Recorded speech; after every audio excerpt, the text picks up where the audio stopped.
नमस्कार दोस्तों, मैं हूं अर्टिकुल जितेंद्र। आज के वीडियो में बहुत ही महत्वपूर्ण टॉपिक के बारे में बताने वाला हूं, क्योंकि अक्सर ऐसे सवाल मेरे पास में आते रहते हैं जिसमें कई लोगों का ये पूछना होता है कि सर हमें ये बताइए कि अगर पत्नी ऐसी जगह से मेंटेनेंस का केस फाइल करती है, वहां से अगर उसका जुरिडिक्शन एरिया बनता ही नहीं है, तो क्या वो मेंटेनेंस का केस खारिज हो सकता है। तो ये पूरी जानकारी इस वीडियो के अंदर बताऊंगा कि हाँ, बिल्कुल वो मेंटेनेंस का केस खारिज हो सकता है। कौन से लेवल पे खारिज हो सकता है, क्या आपको उसके ट्रायल को फेस करना पड़ेगा, क्या आपको कोर्ट के चक्कर लगाने पड़ेंगे, क्या आपको स्ट्रगल करना पड़ेगा, क्या आपको उस केस को फाइट करना पड़ेगा। ये पूरी जानकारी आपको इस वीडियो के अंदर मिलेगी। तो आप उस केस को कौन से स्टेज के ऊपर खारिज करवा सकते हैं, क्या वो कोर्ट उस केस को सुनवाई का अधिकार रखती है या फिर नहीं रखती है। ऐसी पूरी ए टू जेड जानकारी इस वीडियो के अंदर मिलेगी और शॉर्ट के अंदर मिलेगी, ज़्यादा लंबा वीडियो है नहीं, और विद जजमेंट बताऊंगा। ये जजमेंट है, इसका सारा आप ले सकते हैं।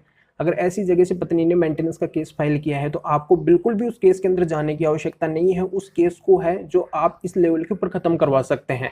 तो पूरा वीडियो देखिए, पूरी जानकारी आपके समझ में आएगी।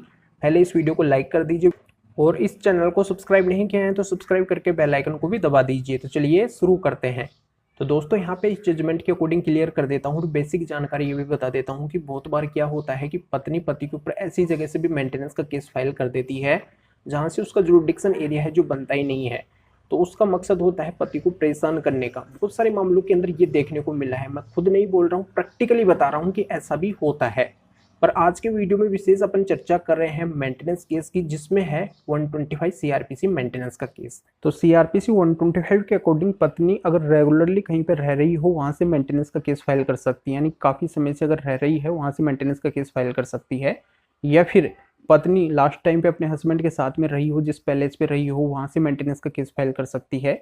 या फिर पत्नी अपने मायके वालों के साथ में काफ़ी लंबे समय से रह रही हो एक जगह पे, वहां से मेंटेनेंस का केस फाइल कर सकती है। तो ये जानकारी यहाँ पे समझ में आ गई होगी कि 125 सीआरपीसी के अकॉर्डिंग मेंटेनेंस का जो केस है यहीं से फाइल हो सकता है। अब यहाँ पे बात ये भी आई कि वो अपने मायके से भी मेंटेनेंस का केस फाइल कर सकती है। पर यहाँ पे कानून के मुताबिक मैं बताऊंगा कि अपने मायके से मेंटेनेंस का केस फाइल नहीं कर सकती। वहाँ से अगर फाइल करती है तो वो केस है जो खारिज करने योग्य होगा, उसके ऊपर वो कोर्ट है जो सुनवाई नहीं कर सकती है। तो किस तरीके से सुनवाई नहीं कर सकती है, यही जानकारी आपको इस वीडियो के अंदर मिलने वाली है। तो अंत तक आप पूरा वीडियो देखिए, तभी जानकारी समझ में आएगी। तो यहाँ पे देखो क्या होता है, पत्नी अपने मायके से मेंटेनेंस का केस करती है, पर वहाँ पे वो कभी कभार रहती है, जबकि वो रहती और कहीं पे है। अपने मायके से फाइल करती है जहाँ पे वो कभी कभार रहती है। तो कानून यानी कि सीआरपीसी का सेक्शन 126 ये कहता है कि कभी कभार रहना और रेगुलरली रहना, उसमें काफ़ी अंतर होता है। अगर पत्नी कहीं पे कभी कभार रही है, यानी कि अपने मायके में अगर वो कभी कभार रही है और वहाँ से अगर वो मेंटेनेंस का केस फाइल करती है, तो वहाँ से उस मेंटेनेंस केस के ऊपर सुनवाई नहीं होगी। वो कोर्ट है जो उस मेंटेनेंस केस पे सुनवाई नहीं कर सकता है। अगर वहाँ से मेंटेनेंस का केस करती है तो वो केस है जो खारिज करने योग्य होगा। यानी कि अगर रेगुलरली रह रही है तभी वो वहाँ से मेंटेनेंस का केस फाइल कर सकती है, अन्यथा फाइल नहीं कर सकती है। तो ये जानकारी यहाँ पे समझ में आ गई होगी कि ये मेंटेनेंस केस कैसे खारिज हुआ, इसके ऊपर सुनवाई कैसे नहीं हुई। क्योंकि पत्नी है जो यहाँ पे रेगुलरली रही नहीं थी, कभी कभार रही थी। यानी कि ग्वालियर से उसने फाइल किया जहाँ पे उसका मायका था, पर वहाँ पे वो कभी कभार रही, जबकि रेगुलरली वो दिल्ली के अंदर रह रही थी। तो ये जानकारी यहाँ पे समझ में आ गई होगी कि अगर कभी कभार कहीं पर रह रही है, मायके में रह रही है, और वहाँ से अगर वो मेंटेनेंस का केस फाइल करती है, तो वो केस है जो खारिज करने योग्य होता है। उस पर वो कोर्ट है जो सुनवाई नहीं कर सकती है।